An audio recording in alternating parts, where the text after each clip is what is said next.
คนจักให้มันหยุดพักง่ายคงพอไว้แต่ให้อายห้ามจิตห้ามใจบ่ให้ไปคิดทอดคนดีคงเหตุบ่ได้เพราะใจอายหักน้องเต็มทีให้ถอนตัวคงยากอีหลีเพราะอายมีเพียงน้องคนเดียวบ่เคยคงเกี่ยวยิ่งอื่นใดให้ใจเป็นสองศาสตร์นี้อายวางหมายปองเนื้อทองด้วยใจแน่นเหนียวจะหาเพียงน้องเป็นผู้ครองเป็นทองแผ่นเดียวยิ่งอื่นบอกเคยแลเลี้ยวหักน้องคนเดียวในใจเลื่อยมาพอน้องการดาโทรมาบอกเลิกวันนี้บอกว่าต้องขอโทษทีที่หลอกอายตลอดมา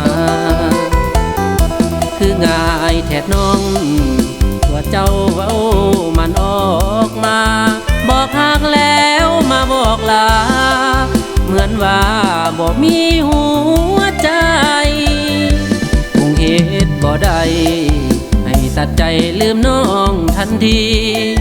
คงใช้เวลาหลายปีก่อนที่อายสิลืมไหลบ่เหมือนน้องดอกบอกหักแล้วลืมไว้เหมือนคนบ่มีหัวใจหรือเป็นนิสัยของคนหลอกลวง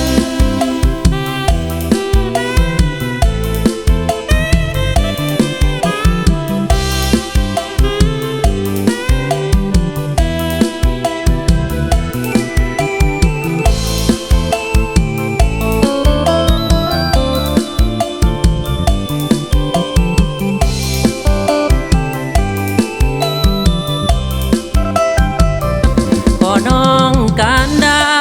โทรมาบอกเลิกวันนี้บอกว่าต้องขอโทษที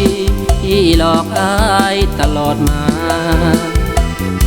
คือง่ายแทดน้องว่าเจ้าเว้ามันออกมาบอกหักแล้วมาบอกลาเหมือนว่าบ่มีหัวใจคงเหตุบ่ได้ตัดใจลืมน้องทันทีคงใช้เวลาหลายปีก่อนที่อายสิลืมไหล